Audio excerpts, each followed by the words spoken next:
നമസ്കാരം, സ്മാർട്ട് ശ്രീ ക്ലാസ്സിലേക്ക് എല്ലാവർക്കും സ്വാഗതം. കഴിഞ്ഞ ക്ലാസ്സിന്റെ കണ്ടിന്യൂവേഷൻ ആണ് നമ്മൾ ഇന്നത്തെ ക്ലാസ്സിൽ പഠിക്കുന്നത്. അയിരുകളും ധാതുക്കളും എന്ന് പറഞ്ഞ ടോപ്പിക്കാണ് നമ്മൾ പഠിച്ചത്. അതിൽ നമ്മൾ വിവിധ സാന്ദ്രണ രീതികളാണ് നമ്മൾ പഠിച്ചുകൊണ്ടിരുന്നത് അല്ലേ. അപ്പോൾ 3 നമ്മൾ ഓൾറെഡി നമ്മൾ കഴിഞ്ഞ ക്ലാസ്സിൽ പഠിച്ചതാണ്. ഏതൊക്കെയാണെന്ന് ഓർക്കണ്ടോ? ഒന്നാമത്തെ നമ്മൾ പറഞ്ഞു ജലപ്രവാഹത്തിൽ ഒഴുക്കിയെടുക്കൽ, രണ്ടാമത്തെയാണ് കാന്തിക വേർതിരിക്കൽ, മൂന്നാമത്തെ പ്ലവന പ്രക്രിയ. അത് 3 നമ്മൾ പഠിച്ചു. ഓക്കെ, ഇനി 4ാമത്തെ നമ്മൾ ലീച്ചിങ് ആണ് ഇന്ന് പഠിക്കാൻ പോകുന്നത്. ഇതെല്ലാം എന്താണ്? വിവിധ സാന്ദ്രണ രീതികളാണ്. അപ്പോൾ 4ാമത്തെ നമുക്ക് നോക്കാം, ലീച്ചിങ്. ലീച്ചിങ് എന്ന് പറഞ്ഞാൽ അലൂമിനിയത്തിന്റെ അയിരായ ബോക്സൈറ്റ് സാന്ദ്രണം ചെയ്യുന്ന രീതിക്കാണ് ലീച്ചിങ് എന്ന് പറയുന്നത്. എന്താണ്? അലൂമിനിയത്തിന്റെ അയിരായ ബോക്സൈറ്റ് സാന്ദ്രണം ചെയ്യുന്ന രീതി ഏതാണ്? ലീച്ചിങ് ആണ്. അപ്പൊ ഇതുപോലെ തന്നെ നമുക്ക് ചോദിക്കാം, അലൂമിനിയത്തിന്റെ അയിരായ ബോക്സൈറ്റ് സാന്ദ്രണം ചെയ്യുന്ന രീതി ഏതാണ്? അപ്പൊ അതിനകത്ത് 4 ഓപ്ഷൻ നമുക്ക് കൊടുക്കാം: ലീച്ചിങ്, പ്ലവന പ്രക്രിയ, കാന്തിക വേർതിരിക്കല്, ജലപ്രവാഹത്തിൽ ഒഴുക്കിയെടുക്കല്. അപ്പൊ അതിൽ ഏതാണ് correct answer? Correct answer leaching ആണ് അല്ലെ. അലൂമിനിയത്തിന്റെ അയിരായ ബോക്സൈറ്റ് സാന്ദ്രണം ചെയ്യുന്ന രീതിയാണ്. രീതി ഏതാണ്? ലീച്ചിങ്. ഓക്കെ, അതിനകത്ത് എന്താണ് എന്ന് വെച്ചാൽ അതിന്റെ സ്റ്റെപ്സ് ആണ്. ഫസ്റ്റ് നമ്മൾ പറയുന്ന അനുയോജ്യമായ ലായനിയിൽ അയിര് ചേർക്കുന്നു. അനുയോജ്യമായിട്ടുള്ള ലായനിയിൽ അയിര് ചേർക്കുന്നു. ആ അയിര് ചേർത്ത് കഴിയുമ്പോൾ അത് എന്താ രാസപ്രവർത്തനത്തിൽ ഏർപ്പെട്ട് ലയിക്കുന്നു. അതാണ് ഒന്നാമത്തെ സ്റ്റെപ്പ് എന്ന് പറയുന്നത്. അനുയോജ്യമായ ലായനിയിൽ അയിര് ചേർക്കുന്നു. അത് എന്ത് ചെയ്യുന്നു? ആ ചേർത്തത് രാസപ്രവർത്തനത്തിൽ ഏർപ്പെട്ട് ലയിക്കുന്നു. അയിര് അതിലേക്ക് ലയിക്കുന്നു. അപ്പോൾ രണ്ടാമത്തെ സ്റ്റെപ്പ് എന്ന് പറഞ്ഞാൽ ആ ലയിക്കാത്ത അപദ്രവ്യങ്ങളെ അരിച്ചു മാറ്റുന്നു.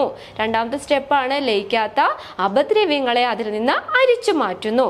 മൂന്നാമത് നമ്മൾ അരിച്ചു മാറ്റിയ ലായനിയിൽ നിന്ന് രാസപ്രക്രിയയിലൂടെ ശുദ്ധമായ അയിരിനെ വേർതിരിച്ചെടുക്കുന്നു.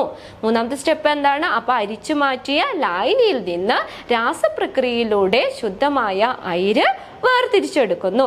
ഓക്കെ, അപ്പോൾ അങ്ങനെ 3 സ്റ്റെപ്സിൽ കൂടിയാണ് നടക്കുന്നത്. ഈ ലീച്ചിങ് എന്ന് പറഞ്ഞാൽ അലൂമിനിയത്തിന്റെ അയിരായ ബോക്സൈറ്റ് സാന്ദ്രണം ചെയ്യുന്ന രീതിയാണ്. ആ ലീച്ചിങ്ങിന്റെ സ്റ്റെപ്പാണ് നമ്മൾ പറഞ്ഞത്. ഫസ്റ്റ് എന്താ പറഞ്ഞത്? അനുയോജ്യമായ ലായനിയിൽ അയിര് ചേർക്കുന്നു. അത് രാസപ്രവർത്തനത്തിൽ ഏർപ്പെട്ട് ലയിക്കുന്നു. രണ്ടാമത് ലയിക്കാത്ത അപദ്രവ്യങ്ങളെ എന്ത് ചെയ്യുന്നു? അരിച്ചു മാറ്റുന്നു. മൂന്നാമത്തെ സ്റ്റെപ്പ് അരിച്ചു കെട്ടിയ ലായനിയിൽ നിന്ന് രാസപ്രക്രിയയിലൂടെ ശുദ്ധമായ അയിര് വേർതിരിച്ചെടുക്കുന്നു. ഇവിടെ ഒരു കേസ് എന്ന് പറഞ്ഞു കഴിഞ്ഞാൽ അനുയോജ്യമായ ലായകത്തിൽ അയിര് ഇവിടെ ലയിക്കുകയും അപദ്രവ്യങ്ങൾ അതിനകത്ത് ലയിക്കാതിരിക്കുകയും ചെയ്യുമ്പോഴാണ് നമ്മൾ ലീച്ചിങ് എന്ന് പറഞ്ഞ രീതി പ്രയോജനപ്പെടുന്നത്. അനുയോജ്യമായ ലായകത്തിൽ അയിര് ലയിക്കുകയും അതിലെ ഗ്യാങ് അല്ലെങ്കിൽ അപദ്രവ്യങ്ങൾ ലയിക്കാതിരിക്കുകയും ചെയ്യുമ്പോഴാണ് ലീച്ചിങ് എന്ന രീതി നമ്മൾ ഉപയോഗിക്കുന്നത്. ഓക്കെ, അപ്പോൾ നെക്സ്റ്റ് നമുക്ക് നോക്കാം. ഇവിടെ അത് നമ്മൾ ഏതാണിത് നമ്മൾ പഠിച്ചുകൊണ്ടിരിക്കുന്നത്? ലോഹ നിഷ്കർഷണം എന്ന് പറഞ്ഞ ടോപ്പിക്കാണ് അല്ലേ. ആ ലോഹ നിഷ്കർഷണത്തിന്റെ സ്റ്റെപ്പുകളാണ് ഒന്നാമത്തെ അയിരിന്റെ സാന്ദ്രണം എന്ന് പറഞ്ഞത്. അതിലെ സാന്ദ്രണ രീതികൾ 4 നമ്മൾ പഠിച്ചു കഴിഞ്ഞു. അപ്പോൾ ഒന്നാമത്തെ സ്റ്റെപ്പാണ് അയിരിന്റെ സാന്ദ്രണം. അതൊന്ന് കംപ്ലീറ്റ് ആയി. ഇനി രണ്ടാമത്തെ സ്റ്റെപ്പാണ് സാന്ദ്രീകരിച്ച അയിരിൽ നിന്ന് അസംസ്കൃത ലോഹത്തെ സാന്ദ്രീകരിച്ച അയിരിൽ നിന്ന് ലോഹത്തെ വേർതിരിക്കല്. അതാണ് രണ്ടാമത്തെ സ്റ്റെപ്പ് എന്ന് പറയുന്നത്. അതിൽ ഈ സാന്ദ്രീകരിച്ച അയിരിൽ നിന്ന് ലോഹത്തെ വേർതിരിക്കുന്നതിന് പ്രധാനമായിട്ടും 2 ഘട്ടങ്ങളിലൂടെയാണ് നടക്കുന്നത്. അതിൽ ആദ്യം എന്താണ്? അതിനെ ഓക്സൈഡ് ആക്കി മാറ്റുന്നു. എന്താണ്? സാന്ദ്രീകരിച്ച അയിരിനെ ഓക്സൈഡ് ആക്കി മാറ്റുന്നു. രണ്ടാമത്തെ സ്റ്റെപ്പ് ഓക്സൈഡ് ആക്കിയ അയിരിന്റെ നിരോക്സീകരണം. അങ്ങനെ 2 പ്രക്രിയയിലൂടെയാണ് ഏത് സാന്ദ്രീകരിച്ച അയിരിൽ നിന്ന് ലോഹത്തെ വേർതിരിക്കുന്നത്. അപ്പൊ സാന്ദ്രീകരിച്ച അയിരിൽ നിന്ന് ലോഹത്തെ വേർതിരിക്കുന്നത് 2 സ്റ്റെപ്സിലൂടെയാണ് നടക്കുന്നത്. ഒന്നാമത്തെ എന്ത് ചെയ്യുന്നു? സാന്ദ്രീകരിച്ച അയിരിനെ ഓക്സൈഡ് ആക്കി മാറ്റുന്നു. രണ്ടാമത് ഓക്സൈഡ് ആക്കിയ അയിരിന്റെ നിരോക്സീകരണം. അത് രണ്ടും കംപ്ലീറ്റ് ചെയ്യുമ്പോഴാണ് നമ്മൾ അത് എന്താണ് സെക്കൻഡ് സ്റ്റെപ്പ് കംപ്ലീറ്റ് ആവുന്നത്. ഓക്കെ, അപ്പൊ നമുക്ക് നോക്കാം. ഓക്സൈഡ് ആക്കി സാന്ദ്രീകരിച്ച അയിരിനെ ഓക്സൈഡ് ആക്കി മാറ്റുന്നു. അപ്പോൾ വായുവിന്റെ സാന്നിധ്യത്തിൽ അയിരിനെ അതിന്റെ ദ്രവണാങ്കത്തേക്കാൾ കുറഞ്ഞ താപനിലയിൽ ചൂടാക്കുന്ന ആ പ്രക്രിയക്കാണ് റോസ്റ്റിംഗ് എന്ന് പറയുന്നത്. അപ്പോൾ അവിടെ ഒരു പോയിന്റ്, റോസ്റ്റിംഗ്. എന്താണ് റോസ്റ്റിംഗ് എന്ന് പറഞ്ഞത്? വായുവിന്റെ സാന്നിധ്യത്തിൽ അയിരിനെ അതിന്റെ ദ്രവണാങ്കത്തേക്കാൾ കുറഞ്ഞ താപനിലയിൽ ചൂടാക്കുന്ന പ്രക്രിയക്കാണ് റോസ്റ്റിംഗ് എന്ന് പറയുന്നത്. അപ്പൊ റോസ്റ്റിംഗ് എന്താണെന്ന് മനസ്സിലാക്കി വെക്കുക.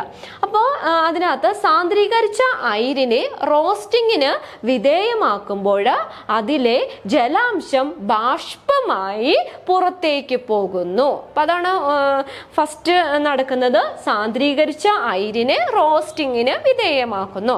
അപ്പൊ അവിടെ നമ്മൾ റോസ്റ്റിംഗ് എന്താണെന്നൊന്ന് മനസ്സിലാക്കുക. സാന്ദ്രീകരിച്ച അയിരിനെ റോസ്റ്റിങ്ങിന് വിധേയമാക്കുമ്പോൾ അതിലെ ജലാംശം എന്ത് ചെയ്യുന്നു? ബാഷ്പമായി പുറത്തേക്ക് പോകുന്നു. അങ്ങനെ സൾഫൈഡ് അയിരുകളും ഓക്സിജനുമായിട്ട് ചേർന്നിട്ട് എന്താണ്? ഓക്സൈഡുകൾ അവിടെ ഉണ്ടാകുന്നു. സൾഫൈഡ് അയിരുകൾ ഓക്സിജനുമായിട്ട് ചേർന്നിട്ട് അവിടെ ഓക്സൈഡുകൾ ഉണ്ടാകുന്നു. ഇവിടെ നോക്കാം. Cu2S എന്ന് പറഞ്ഞാൽ Cu2S എന്താണ്? കുപ്രസ് സൾഫൈഡ് ആണ്. കുപ്രസ് സൾഫൈഡ്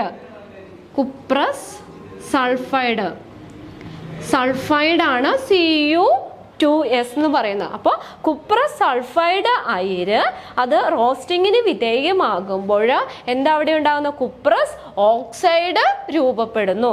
Cu2O എന്ന് പറഞ്ഞാൽ കുപ്രസ് ഓക്സൈഡ് ആണ്. Cuprous oxide. അപ്പൊ നോക്കാം. Cu2S അയിര്, അതായത് കുപ്രസ് സൾഫൈഡ് അയിര് റോസ്റ്റിങ്ങിന് വിധേയമാകുമ്പോൾ ഉണ്ടാകുന്ന എന്താണ്? കുപ്രസ് ഓക്സൈഡ് രൂപപ്പെടുന്നു. അപ്പോൾ ഇതിനകത്ത് സൾഫൈഡ് അയിരുകൾ ഇവിടെ ഓക്സിജനുമായിട്ട് ചേർന്നിട്ട് ഓക്സൈഡുകൾ രൂപപ്പെടുന്നു. ഓക്കെ, അപ്പോൾ ഇനി അതിൻ്റെ ബി സെക്കൻഡ് എന്താണ്? ഓക്സൈഡുകൾ രൂപപ്പെടുന്നു എന്നുള്ള പറഞ്ഞു. ഇനി നമ്മളത് ഓക്സൈഡ് ആക്കിയ അയിരിന്റെ നിരോക്സീകരണം. രണ്ടാമത്തെ ബി ആണ് അതിന്റെ ഓക്സൈഡ് ആക്കിയ അയിരിന്റെ നിരോക്സീകരണം. അതെങ്ങനെയാണ്? ഓക്സൈഡ് ആക്കിയ അയിരിൽ നിന്ന് ലോഹം നിർമ്മിക്കുന്ന ആ പ്രവർത്തനത്തിനാണ് നിരോക്സീകരണം എന്ന് പറയുന്നത്. ഇതൊക്കെ നമ്മൾ നേരത്തെ പഠിച്ചതാണ്. ഓക്സീകരണം എന്താണ്? ഓക്സിഡൈസിങ് ഏജന്റ്, നിരോക്സീകരണം, റിഡക്ഷൻ, റെഡ്യൂസിങ് ഏജന്റ്, ഇതൊക്കെ നേരത്തെ പഠിച്ചു വെച്ചതാണ്. ഓക്സൈഡ് ആക്കിയ അയിരിൽ നിന്ന് ലോഹം നിർമ്മിക്കുന്ന ആ പ്രവർത്തനത്തിനാണ് നിരോക്സീകരണം എന്ന് പറയുന്നത്. ലോഹങ്ങളുടെ അവയുടെ ക്രിയാശീലത്തിന്റെ അടിസ്ഥാനത്തിൽ ലോഹ നിർമ്മാണ വേളയിൽ നിരോക്സീകാരിയായിട്ട് ഉപയോഗിക്കുന്നത്, നോട്ട് ചെയ്യണം, വൈദ്യുതി, കാർബൺ മോണോക്സൈഡ്. ഇത് മൂന്നും എന്താണ്? നിരോക്സീകാരികളാണ്. ലോഹങ്ങളുടെ ക്രിയാശീലത്തിന്റെ അടിസ്ഥാനത്തിൽ ലോഹ നിർമ്മാണ വേളയിൽ നിരോക്സീകാരിയായിട്ട് ഉപയോഗിക്കുന്നത് വൈദ്യുതിയും കാർബൺ മോണോക്സൈഡും ആണ്. ഇവിടെ നോക്കാം. ക്രിയാശീലം കൂടിയ ലോഹങ്ങളായ സോഡിയം, പൊട്ടാസ്യം, കാൽസ്യം ഇവയ്ക്കൊക്കെ എങ്ങനെയാണ്? ക്രിയാശീലം കൂടുതലാണ്. ഇങ്ങനെ ക്രിയാശീലം കൂടിയ ലോഹങ്ങളായ സോഡിയം, പൊട്ടാസ്യം, കാൽസ്യം തുടങ്ങിയ ലോഹങ്ങളെ അവയുടെ അയിരിൽ നിന്ന് വേർതിരിക്കാൻ ഉപയോഗിക്കുന്ന നിരോക്സീകാരി. ശ്രദ്ധിക്കുക, അവയുടെ തുടങ്ങിയ ലോഹങ്ങളെ അതിൻ്റെ അയിരിൽ നിന്ന് വേർതിരിക്കാൻ ഉപയോഗിക്കുന്ന നിരോക്സീകാരി വൈദ്യുതിയാണ്. ഇത് നോട്ട് ചെയ്ത് പഠിക്കുക. അപ്പൊ നിരോക്സീകാരികൾ നമ്മൾ 3 പറഞ്ഞു.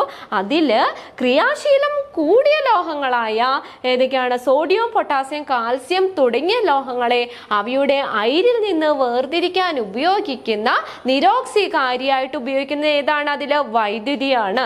എന്നാൽ ക്രിയാശീലം കുറഞ്ഞ ലോഹങ്ങളെ അവയുടെ അയിരിൽ നിന്ന് വേർതിരിക്കാൻ ഉപയോഗിക്കുന്ന നിരോക്സീകാരിയാണ് കാർബൺ മോണോക്സൈഡും. അത് നോക്കുക.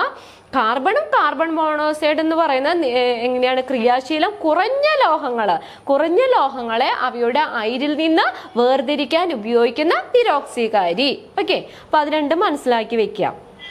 അപ്പൊ അങ്ങനെ രണ്ട് പ്രോസസ്സും ഏതൊക്കെയാണ്? ഓക്സൈഡ് ആക്കി മാറ്റുക, രണ്ടാമത്തെ ഓക്സൈഡ് ആക്കിയ അയിരിന്റെ നിരോക്സീകരണം. ഇത് രണ്ട് പ്രോസസ്സും കഴിയുമ്പോഴത്തേക്കും അത് എന്താണ്? സെക്കൻഡ് സ്റ്റെപ്പ് അവിടെ കഴിഞ്ഞു.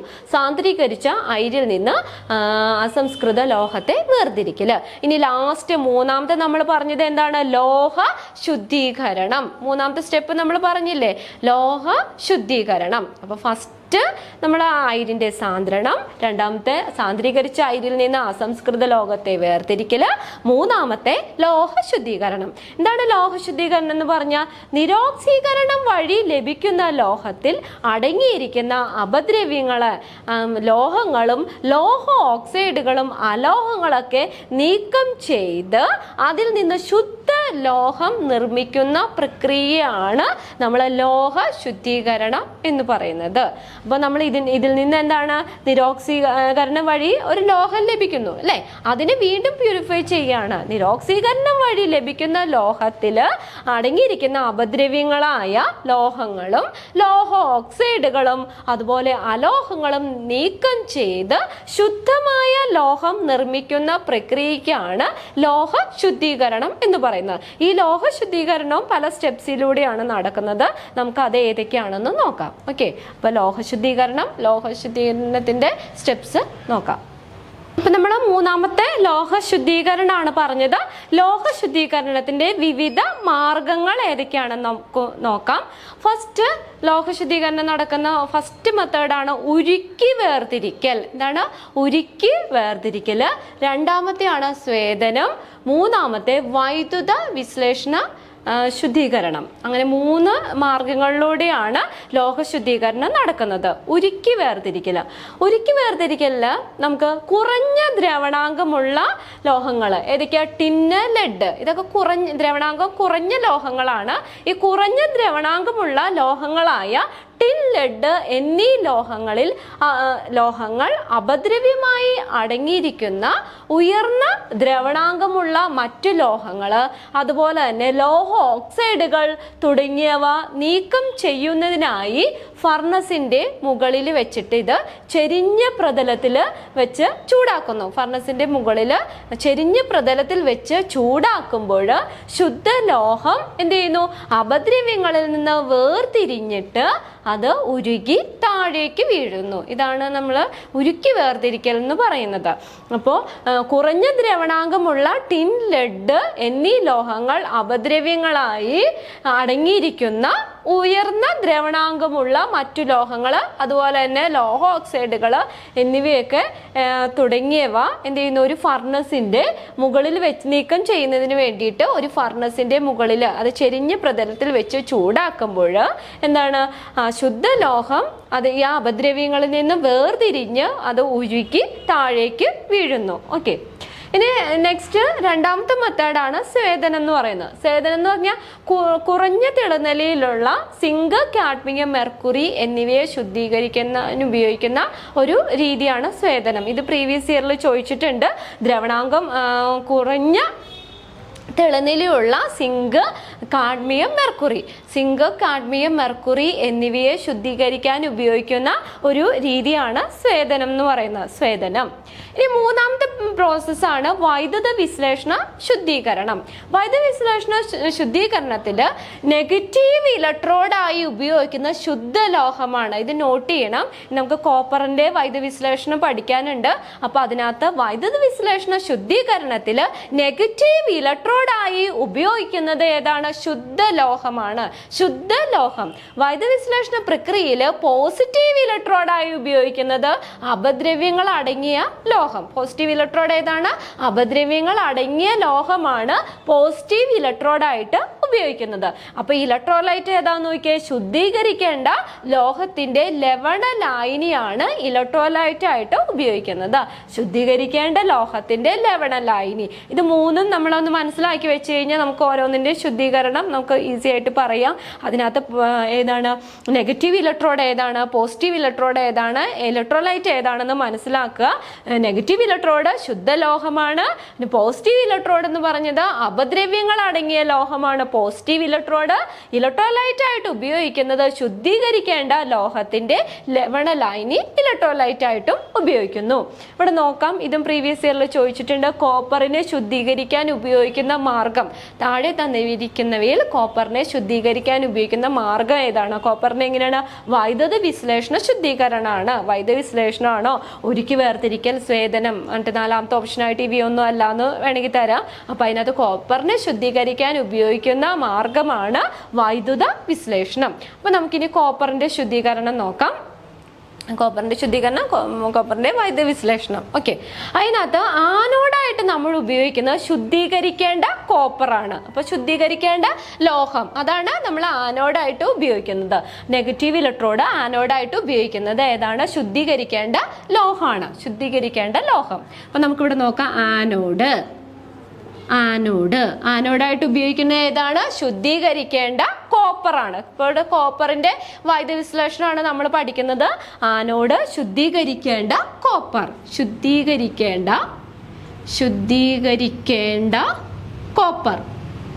കോപ്പർ ആനോഡായിട്ട് ഉപയോഗിക്കുന്നത് ശുദ്ധീകരിക്കേണ്ട കോപ്പർ. ഇനി കാഥോഡായിട്ട് ഉപയോഗിക്കുന്നത് ശുദ്ധ കോപ്പറാണ്. കാഥോഡായിട്ട് ഉപയോഗിക്കുന്നത് ശുദ്ധ കോപ്പർ.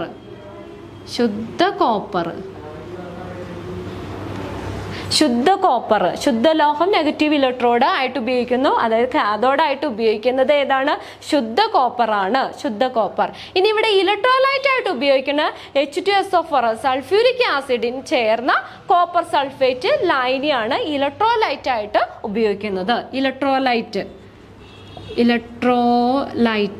ഇത് ചോദിക്കാം. ഇപ്പൊ നമ്മൾ കോപ്പറിന്റെ വൈദ്യുത വിശ്ലേഷണത്തിൽ ആനോഡായിട്ട് ഉപയോഗിക്കുന്നത് ഏതാണ്, അല്ലെങ്കിൽ കാഥോഡായിട്ട് ഉപയോഗിക്കുന്ന ഏതാണ്, ഇലക്ട്രോലൈറ്റ് ഏതാണ്?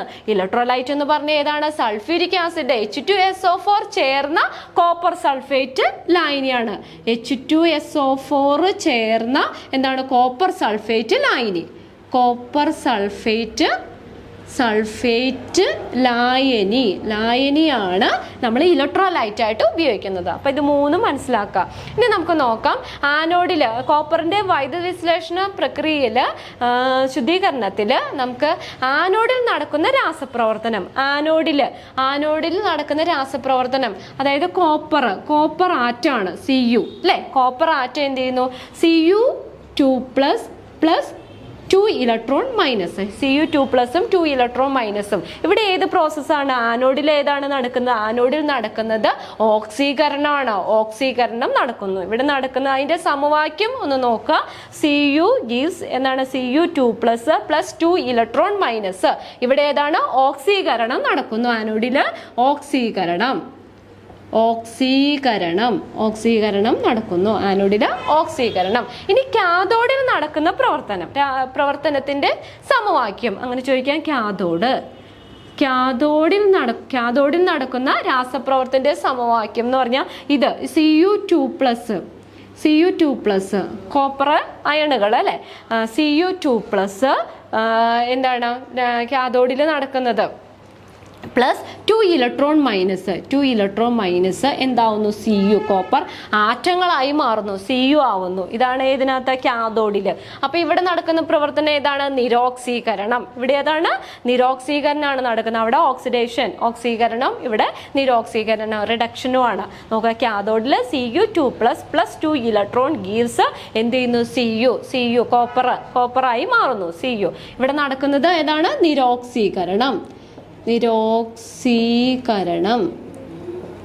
നിരോക്സീകരണം നടക്കുന്നു.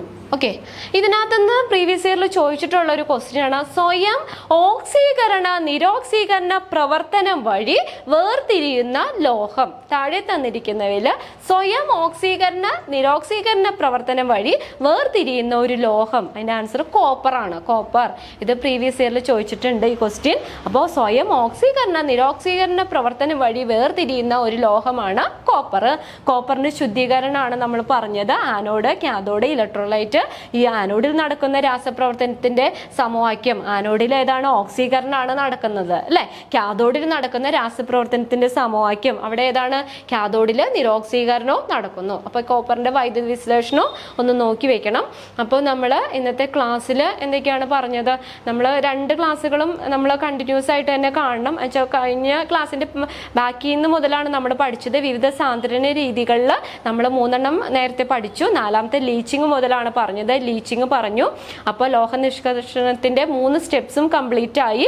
1ാമത്തെ അയിരുകളുടെ സാന്ദ്രണം, 2ാമത്തെ സാന്ദ്രീകരിച്ച അയിരിൽ നിന്ന് ലോഹത്തെ വേർതിരിക്കുന്ന, 3ാമത്തെ ലോഹശുദ്ധീകരണം. ലോഹശുദ്ധീകരണമാണ് നമ്മൾ പറഞ്ഞത്. ആ ലോഹശുദ്ധീകരണത്തിന്റെ സ്റ്റെപ്സുകൾ 3 സ്റ്റെപ്സ് ഉണ്ട്. ഏതൊക്കെയാണ്? 3 രീതിയുണ്ട്.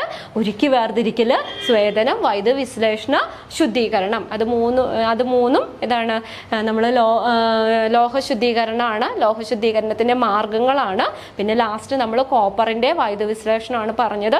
ഇത് ഇമ്പോർട്ടൻ്റ് ആണ്. ലാസ്റ്റ് പറഞ്ഞത് പല പ്രാവശ്യം ചോദിച്ചിട്ടുണ്ട്. സ്വയം ഓക്സീകരണ നിരോക്സീകരണ പ്രവർത്തനം വഴി വേർതിരിയുന്ന ലോഹം കോപ്പറാണ്. കോപ്പർ.